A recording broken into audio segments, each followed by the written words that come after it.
We still have room for more entries. There's some funny ones here. You can enter as many times as you want. And just make sure you put your name or ID on the card. It's a contest sort of parodying the AT&T Will campaign, where they wind up taking credit for things they haven't yet invented. You can take credit for anything, and we have amazing prizes for the people that come up with the funniest ones. We have quite a few sex-related ones too. I'd say almost 50% of them, which is interesting. And they can win too if they're funny.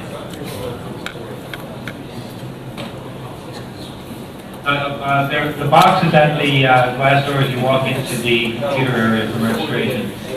There's index cards there, so they write it out and drop it in. Contest to about 9 o'clock tonight, I guess. We'll be announcing it at the closing. 10:30. Sorry? Well, no, we don't know exactly what prizes we have yet, but they're good prizes. You won't walk away disappointed. We have those keys, yeah. Keys we do that.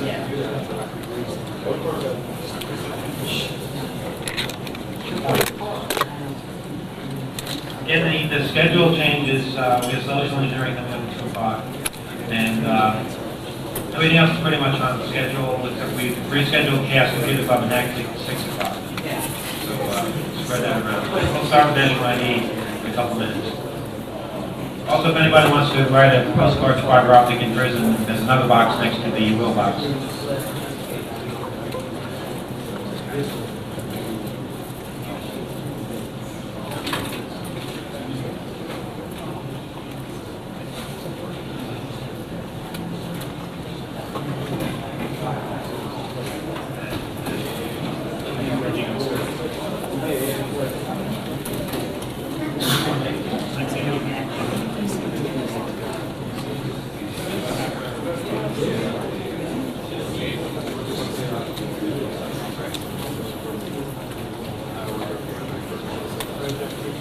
Those are the national ID people over there. I'm close, by the way. Never met me. But anyway, can you guys hear me all right? Someone handling the board here? Got these two mics. Thank you. There we are. Anyway, there was a gentleman here a little bit earlier. I don't know if you saw him, but he was handing something out. Did everybody get one? Did everybody get one? It seems, I mean, I don't know, I don't really have much of an opinion on it, but I just thought it was interesting and I would go over it for you guys. You know, maybe you guys have some ideas of what you might want to do or not want to do. Maybe it angers you, maybe find it interesting and something to pursue, who knows. But anyway. Spelled freak correctly.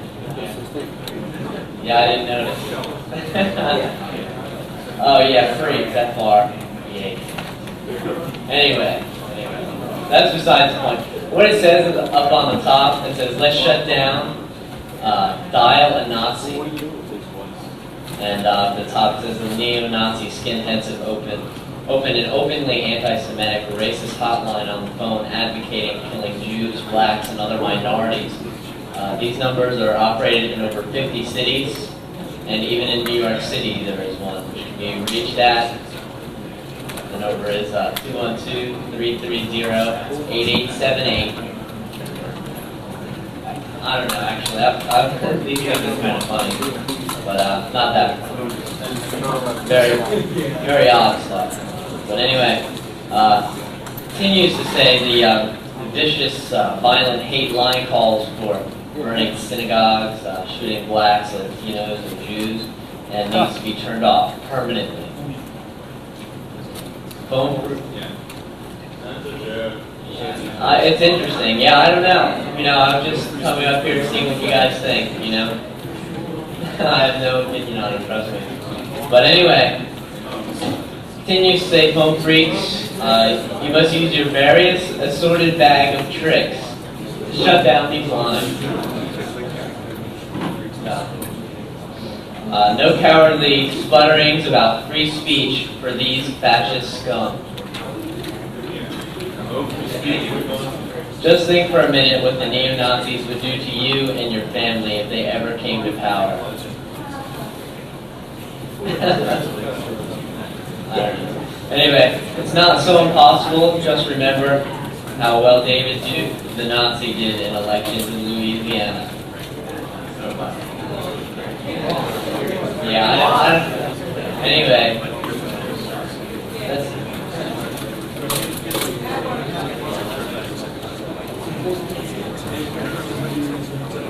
I had a comment, but I forget what it was now that I'm up here. But anyway, I just thought everybody should know that since the mic was open, I figured I'd take the time to come up here and be vocal.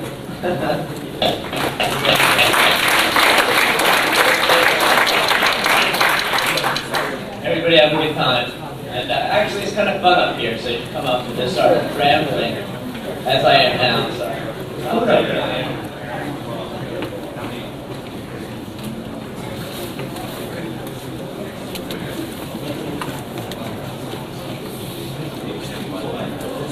National ID people are here. They're not the National ID people. They're the people who will be talking about National ID. So save your hostility for the real enemies.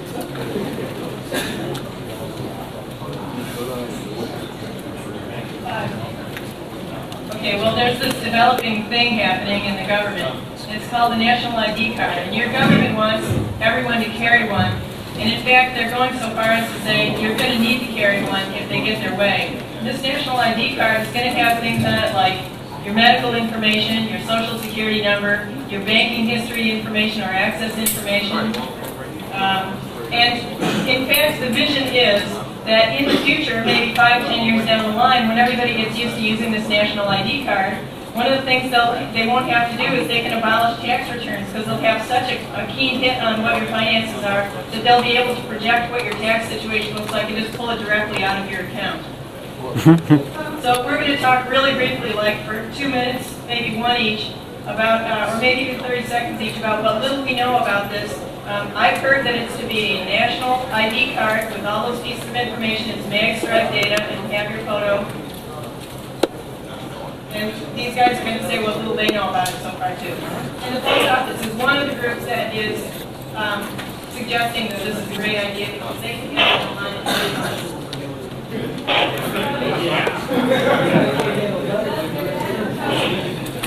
And 6 months after that, they'll actually remember to issue the card. And 3 years later, you'll actually receive them. What has happened is the U.S. Commission on Immigration Reform, which was a commission set up by the 1990 Immigration Reform Act, has been investigating the idea of workplace verification. And about 2 months ago, and we think this was a deliberate leak by the White House, there was a report on CBS News that they were going to actually come out with a recommendation for a national identity card. The card that CBS News reported was going to be a mag stripe-based card with your fingerprint, your photograph, your social security number, and your mag stripe.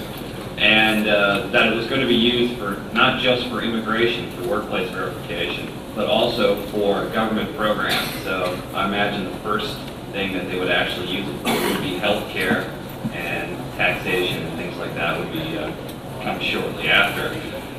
After this was announced, there was quite a firestorm of controversy as there isn't much support ever in the U.S. for a national ID card. So they started backpedaling, and now they're touting it as a national registration database, where they'll suck information from the Social Security Administration and the INS for the 5 largest states in the U.S., New York, California, Florida, Illinois, and Texas. And there'll be, however, they haven't actually left out the option of an ID card. And I think this is just basically their way of trying to slip it in first, have this database, and then after the fact, they'll come back and say, oh, we need some sort of real verification system. And they'll go with an ID card. One of those 5 states is actually going to test this. So if you're a lucky resident of one of those states, you may have your very own identity card just for this. California's one. California will probably be the one going with the ID card, knowing what a wonderful civil libertarian that Wilson is. Yes, if O.J. Simpson had had an ID card, the murder would not have happened. It can solve all crime for you. Talking from some experience, this is the International Privacy Bulletin, which I edit. It's the official newsletter of Privacy International, and we've done a number of campaigns around the world on this. In Australia, a campaign led by Simon Davies basically brought down the Australian government. The parliament had to dissolve, and the program was scrapped. There were riots in some of the sub-capitals. In one case, they tried to overturn the minister's car with the minister in it. But basically what has happened in a lot of these other countries is they do introduce a card, and it's supposed to be a fairly friendly card. You know, it's designed for your convenience, and it's only supposed to be used for very limited instances, and there's legal protections. And then after the fact, more functions keep getting added onto that card. It's what we call function creep. In the Netherlands, and I'm sure somebody from here can talk about it probably in more detail than I can, but they started out with a card for Social Security, similar to the problems we've had with our Social Security number. And then they started adding functions onto it. Now it's gotten to the point where they can demand it at sporting events, on buses, all sorts of places. And that has some real significant implications for constitutional rights. If you are going, I know in Germany I've seen some reported cases where they frequently ask more for young people that are looking like they're heading towards demonstrations for their ID cards as a harassing tactic, more than you know, your average, I don't know, right winger or whoever the hell is running the show over there now. So for a variety of reasons, I mean, this can infringe on free speech, free assembly. It's a real chilling effect on a lot of constitutional rights, not just privacy. I've been to a couple of presentations by the Information Infrastructure Task Force.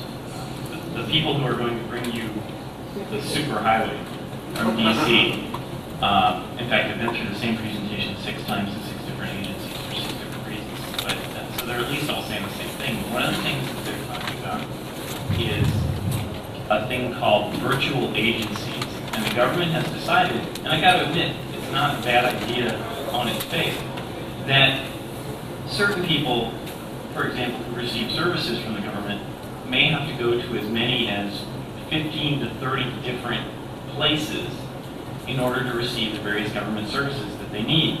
And the concept now, and in some respects it's a reasonable one for any business or organization, is to why not let these people go to one place and get all the things that they need? Well, they've thought about doing this a couple of ways, and one way is to give you a thing that basically looks like an ATM card, except it would give you your welfare money and your food stamps and your AFDC and everything else all at one place, and maybe not even with you talking to a human being. Those are all the same agencies, but there are a couple of different states too. The federal government has talked about coordinating with the states to provide all of these services at one place. And of course, to do this, you need the magic token thing, which is of course a card. So one of the things that you'll hear if you're looking for red flags is listen for this virtual agency and service delivery talk, because that's exactly what they're talking about, and this is the tool that you'll use. Pardon me? Okay. If you hear people talking about virtual agencies or enhanced delivery of government services, things like that, what they're talking about is having all of these agencies all know you through one place, and other people in other conversations have said, oh, well, you know, you could put the DMV there, and you could put the IRS there, and you could put everything else there. So it doesn't just have to be things that they're giving to you, it could also be things they're taking from you. Now, that having been said, I want to touch on something that I think directly applies to the people here. Dave and I have talked at a couple of different hearings before legislators. And I tend to sort of hold the role of the technical weenie who gets trotted out when it gets ugly. And as technical people, all of you are uniquely suited to have an influence on these people. The one that really strikes me, the Virginia General Assembly had hearings on the use of social security numbers in transaction identification. And it wasn't just government transactions. They were interested in studying private sector transactions too, because as I'm sure it's the same where you all are, where I am, without a driver's license, writing a check anywhere is a pretty amazingly difficult process. Now in my state, I have the unfortunate experience of having my social security number be my driver's license number. And there are, I believe, there are 37 states that don't. So however many that leaves do. 34 or 37, I forget. It's not quite that. It's not? No? Okay, well, so much for being an optimist. So I talked to these guys and I said, here is the reason why the social security number is a uniquely bad unique key for databases. And I explained, for example, that the numbers were all right next to each other, that there was no mechanism for a checksum to either glance at or through a simple operation determine the validity of a number, which is how it's so easy to swipe other people's. And I've met several people who've had that happen to them. And also that, in fact, there were mechanisms that were better suited for databases to get the job done. For example, Maryland, right across the river from where I live, uses soundex codes, which is a really neat magic technology that basically allows you to take the sound of someone's name and encode it sort of numerically and be able to look it up really fast. And if you're wondering whether this stuff works, Directory Assistance uses this basically. That's how they can get you your numbers so fast.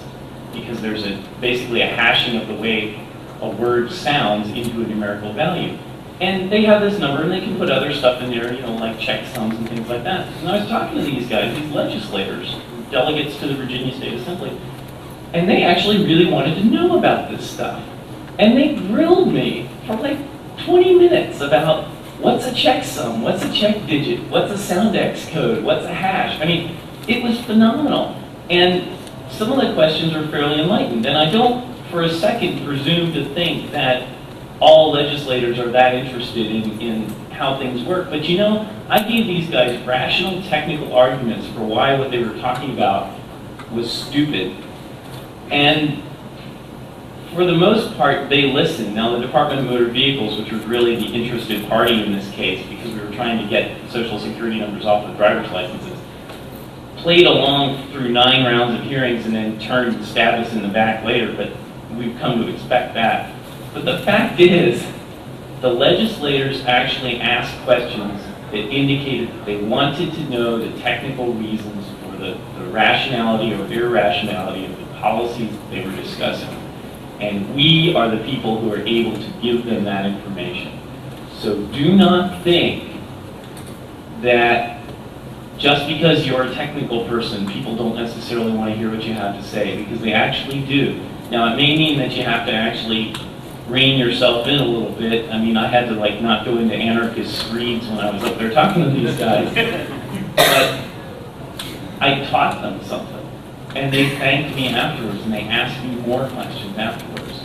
And some of them now know why it is the Social Security number, leaving policy issues aside, for purely technical reasons, which are much more difficult to defeat logically. For purely technical reasons, they now have some information about why it's a stupid thing to use it. So, that having been said, you should all know that there is a group called the American Association of Motor Vehicle Administrators, who is really gung-ho about the SSN and thinks everyone should use it for everything all the time. So if you ever see anybody from there, be mean to them.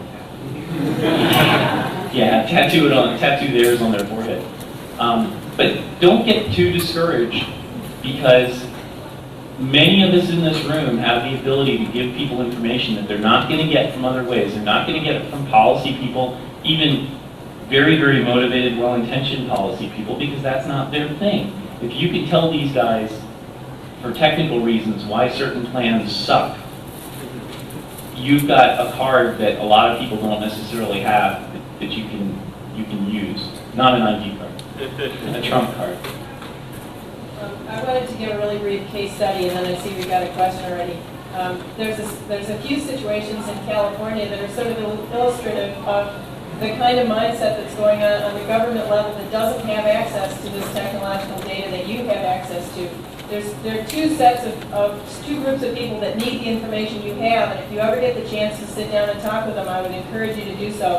One is government people, like when you get a chance to go to some kind of hearing or like if a bill is pending in your area, just find 2 minutes worth of something to say, or just go hang out and see how easy it is to do. You basically walk up to a mic, you tell them something interesting for 2 minutes and you're done, or maybe 5 minutes.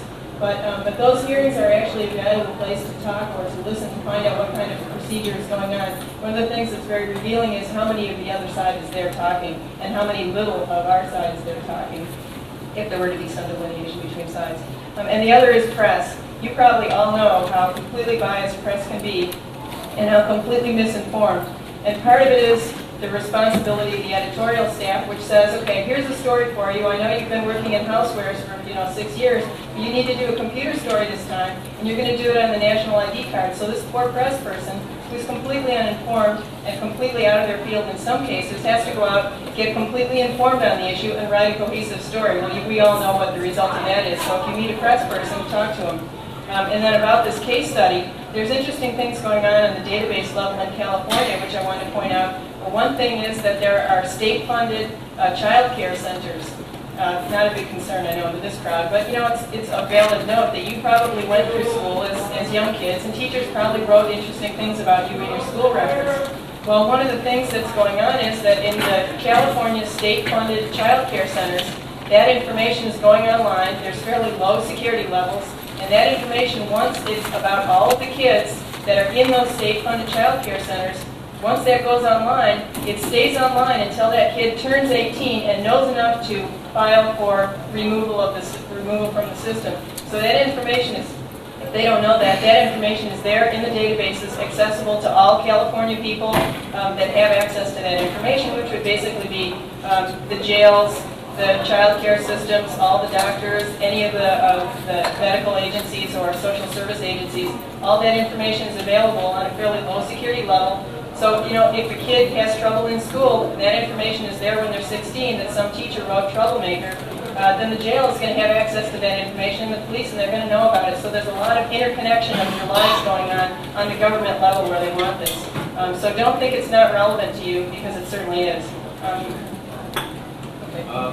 Follow up on that also, going to the issue of education records. There was a bill that passed this year called the Goals 2000 bill to improve education. I mean, nobody doubts that the education system could use some serious work here in the U.S. But one of the practical effects of the Goals 2000 bill is that they're creating cradle-to-grave databases of education records, calling it lifetime learning. The National Center for Education Statistics, which is a part of the Department of Education, has put out several books that some friendly people sent to me, talking about the kind of data collection they want to do and keep online and continue to use, not just until you're 18 or you're 24, but they want to follow you after that and see where you've been working and how much money you're making and link it with other databases using your social security number. I mean, I want to understand that, there's some pretty good education systems around the world, and I don't think they need a fucking database to have good education. And also, the press has done occasionally a good job. Investors Business Daily had a pretty good article on Friday.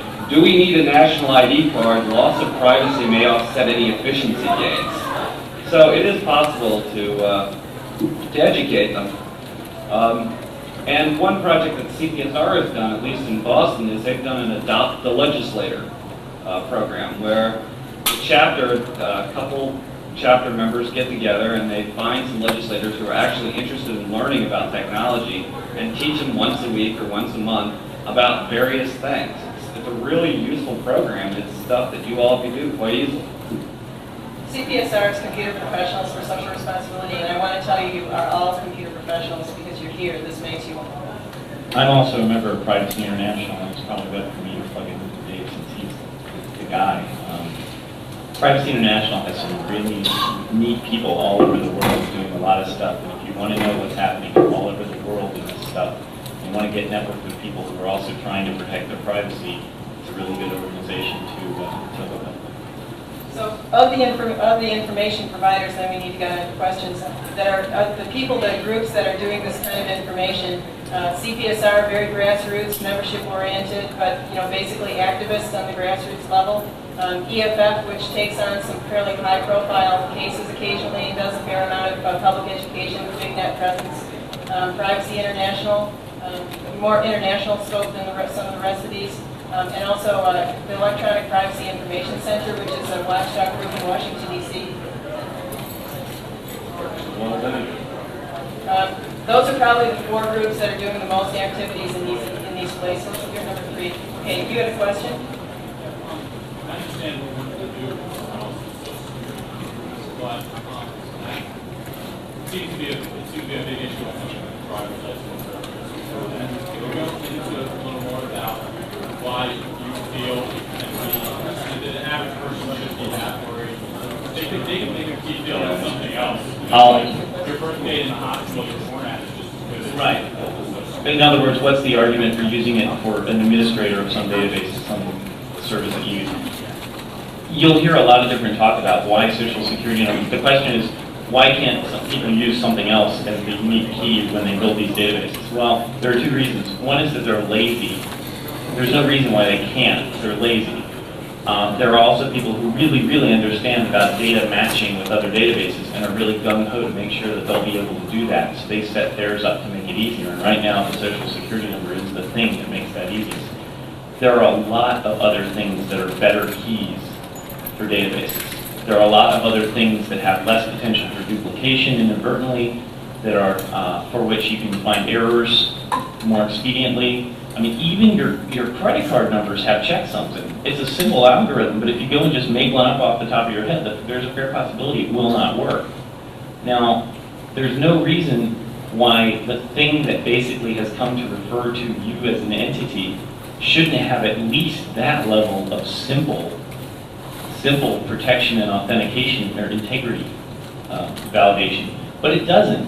I can look at an SSN. I can tell you where you were living when it was issued, more or less what time within the last few decades it was issued, and beyond that, I mean, you can actually walk up the number space, and almost any number you pick, you're going to hit somebody if it's anywhere near where yours is.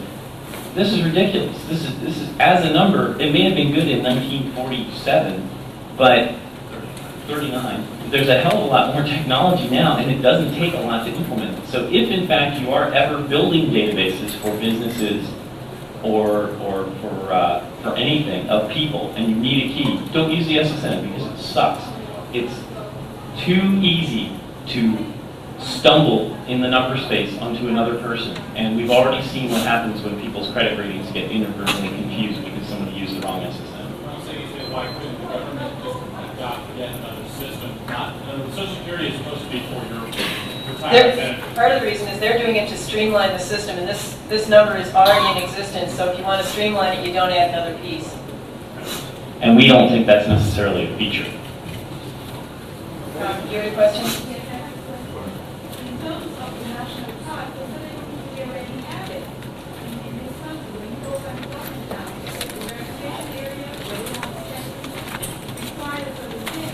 You have to walk to it.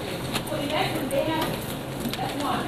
Number 2, if they have something you can not very much 8 years old for the educational record. Because when you go to school and university, they use your social security number on your ID. So there are lots of other places that already do that. But you become the car. There are places where that's illegal, and I think Dave actually has it. What was the question? For universities, most universities are accepting if you bug the system, if you say I don't want to use my social security, a lot of universities are now getting systems where they'll give you an alternative number, which is configured the same, but it's just not available. The question was, what can you do to keep in the California example, what can you do to get rid of your information, your educational information before you're 18? And given that universities and stuff are using it, what do you do? And there are instances where universities can't do that. Under the Family Education and Privacy Rights Act, FERPA, also known as the Buckley Amendment in 1974, there's pretty strict restrictions on what's to be done with education records of any entity that receives any kind of federal money. And that pretty much covers everything except maybe some very small religious schools that refuse to take federal money. And they actually can be sued for it too. It's not just losing money. There was a case at Rutgers University a couple of years ago where the students were a little upset with all the stuff that was going on. They were putting Social Security numbers on registers and on ID cards and all this stuff. And they sued and won. So it is very viable if you can find somebody to take the case. There is case law out there that you can sue the university to prevent them from using the Social Security number as your ID number. Also, under the Privacy Act of 1974, it's a federal, it's a state or federal entity, and that includes state schools. You can demand that they not use it unless they were using it pre-1974, and that's probably debatable. The first question she had was actually about identification for workplace, and under INS rules, or under federal law, there's actually about 20 or 30 documents that they can use. So it's not just a single document that they have, but that's what they'd like to have. And as soon as they have one document that everybody's going to have, you can bet your bottom dollar they're going to start using it for other things. My birth certificate doesn't have my social security number on it. Nor does my baptismal certificate. You had a question, Mr. Guy? Yeah, just real quick, what's the difference between Well, Privacy International is an international group. It's based in London. We're basically the Washington office of it, Epic is. But it's a coalition of a series of groups around the world in Germany and Australia and in the Netherlands its main use besides as an advocacy group is to be able to share information worldwide. In 1987, when the Australia Card campaign happened, they had no idea what was going on anywhere else in the world. And they realized that had they known what had gone on in Europe years previous with riots and stuff against censuses and ID cards, they would have been able to use it and be even more effective than they were. So they formed PI, and I joined a few years later, to do that kind of information sharing and coordinated attacks and that sort of thing around the world. Next question.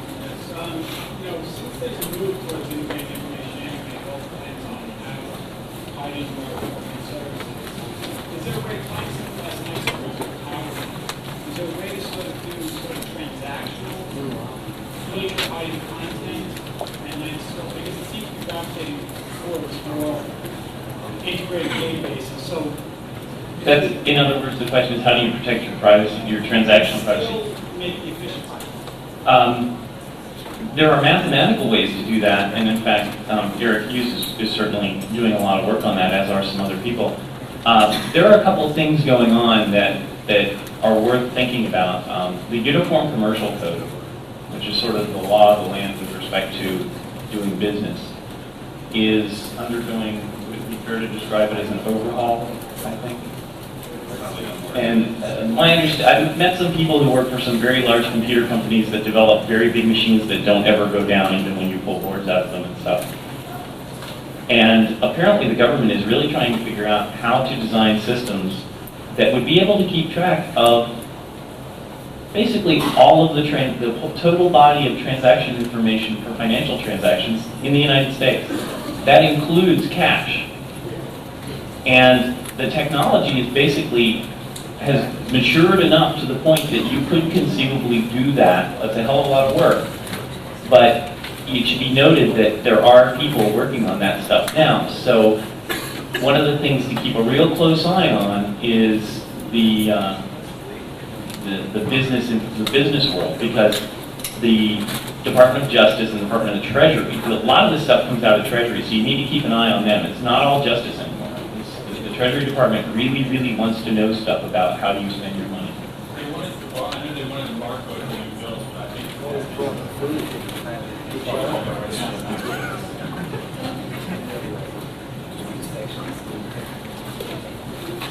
I guess what I was getting at was, in certain cases, like the old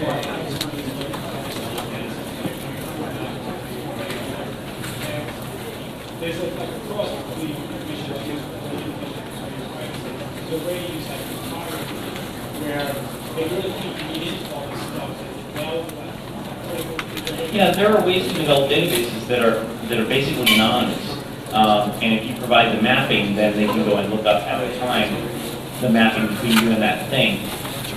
Again, it's a situation where you have to educate the people building these tools to use that technology. Because yeah, there is technology to create anonymous databases of very useful information. Now there are obviously validity checking problems with that are really hard to reconcile. But there are tools. I mean, that's one of the magic things that Matt Blake was talking about that you can do with cryptography. You can create stuff and not know who it belongs to, and all of a sudden when you need it, be able to restore it. I think we have a question. Yeah, I just want to know where can we get membership information on On all four that you mentioned, or like, any or all of the above? I have membership information on PI here, and I put a bunch of press releases on when we sued the FBI for Epic out in the main hall earlier. So for that, EFF is EFF@EFF.org. CPSR is CPSR@CPSR.org. Okay, sorry. Electronic Frontier Foundation. Information can be gotten by emailing EFF@EFF.org,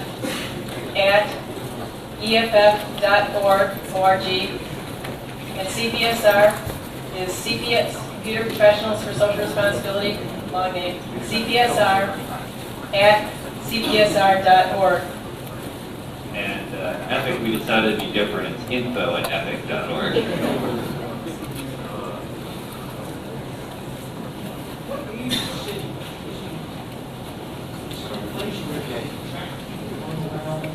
Singapore? No, it's Thailand.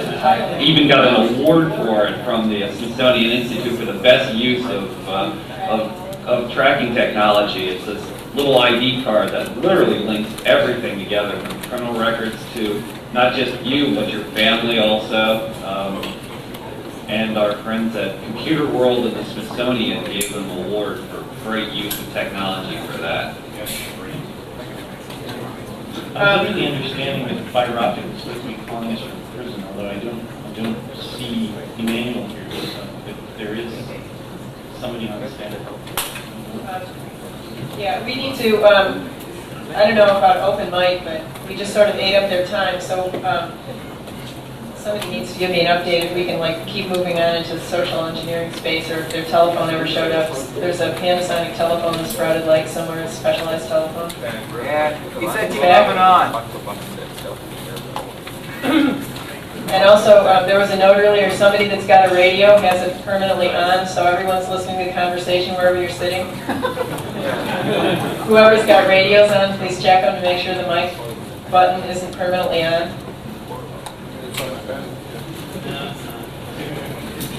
It's not strap, we know. It would get hot. So, if there's no other questions, then I guess we'll move into, did you have a question? I just wanted to say that you want to get your, there's a lot of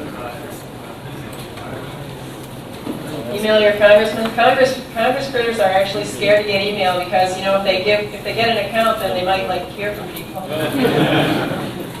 We have one public service announcement. If Kevin Minnick is here, please call the FBI. They're looking for you. And don't fuck with my credit rating, please. It's the joke.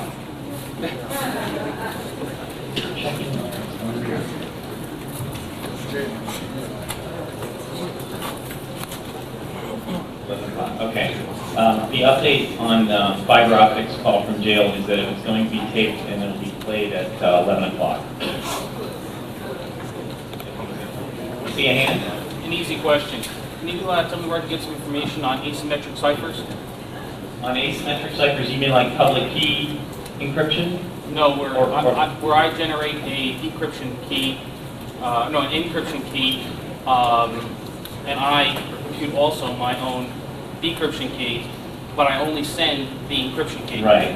The general specific application of asymmetric ciphers you're talking about is commonly called public key cryptography. I I strongly recommend a book by a guy named Bruce Schneier, Schneier,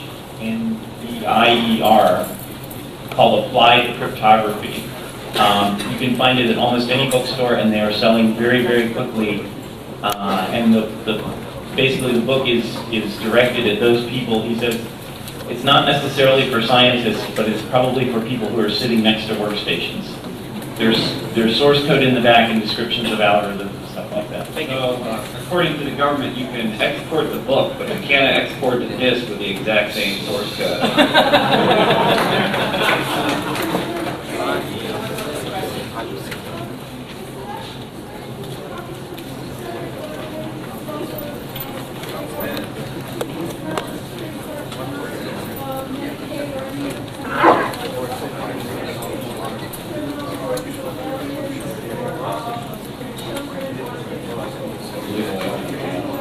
Oh, there's a major push with respect to denying services to people who aren't citizens. I mean, that's been fairly explicit. And if you listen to watch C-SPAN, the guys in Congress, Undocumented aliens, not citizens.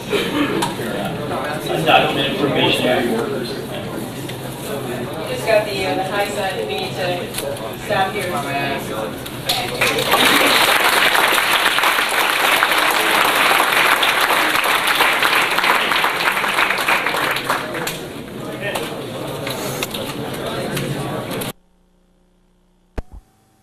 I don't know if you saw him, but he was handing something out.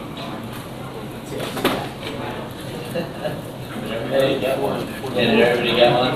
It seems, I mean, I don't know, I don't really have much of an opinion on it, but I just thought it was interesting and I would go over it for you guys. Maybe you guys have some ideas of what you might want to do or not want to do. Maybe it angers you, maybe find it interesting and something to pursue, who knows. But anyway. Yeah, I didn't notice. Oh yeah, free, F-R-E-A.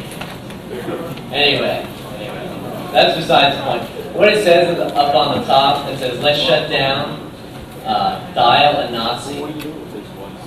And the top says the neo-Nazi skinheads have opened an openly anti-Semitic racist hotline on the phone advocating killing Jews, blacks, and other minorities. These numbers are operated in over 50 cities, and even in New York City there is one which can be reached at. The number is 212-330-8878. I don't know, actually. These guys are kind of funny, but not that funny. Very, very odd stuff. But anyway, continues to say the vicious, violent times come up here and be vocal.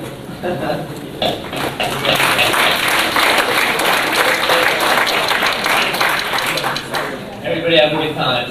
And actually it's kind of fun up here, so you come up and just start rambling, as I am now, so. Okay.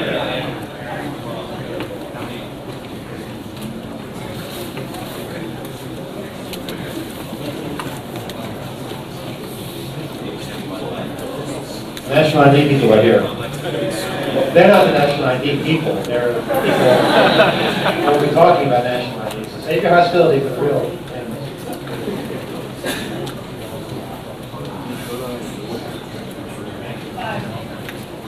Okay, well, there's this developing thing happening in the government. It's called the National ID card, and your government wants everyone to carry one.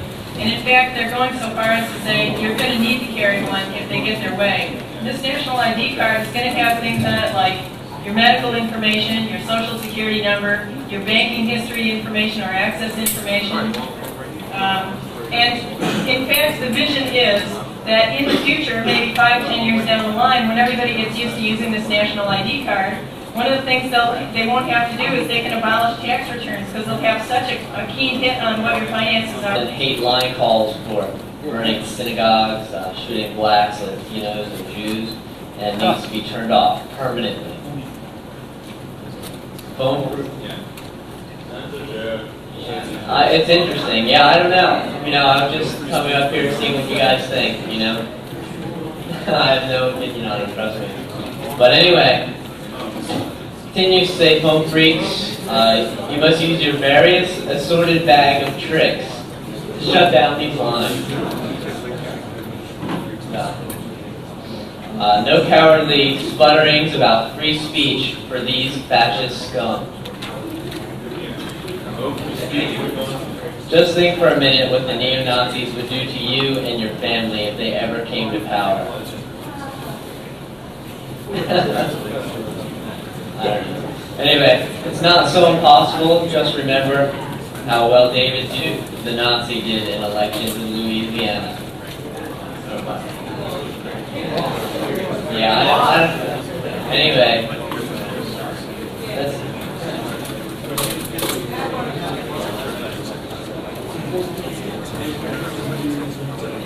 I had a comment, but I forget what it was now that I'm up here. But anyway, I just thought everybody should know since this mic was open. I figured I'd take... In the schedule changes, we're slowly during them at 2 o'clock. And everything else is pretty much on schedule, except we rescheduled Cast Computer Club next to 6 o'clock. So spread that around. We'll start with National ID in a couple minutes. Also, if anybody wants to write a postcard to fiber optic in prison, there's another box next to the will box.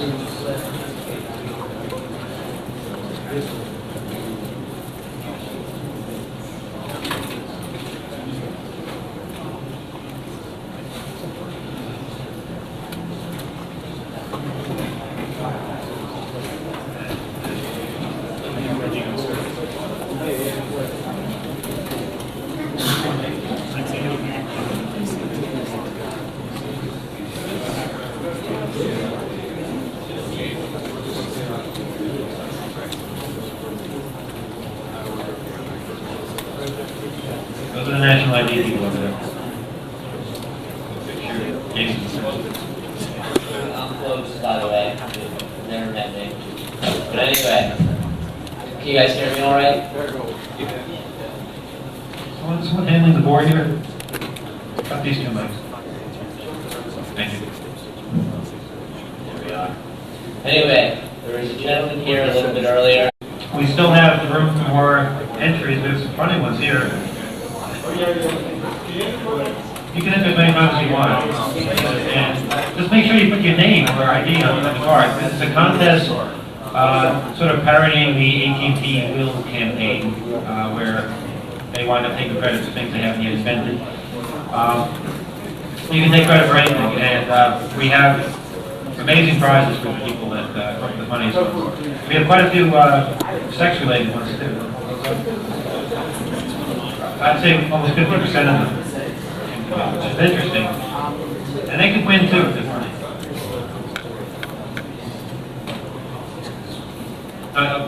The box is at the glass door as you walk into the computer area for registration. There's index cards there, so they write it out and drop it in. Contest,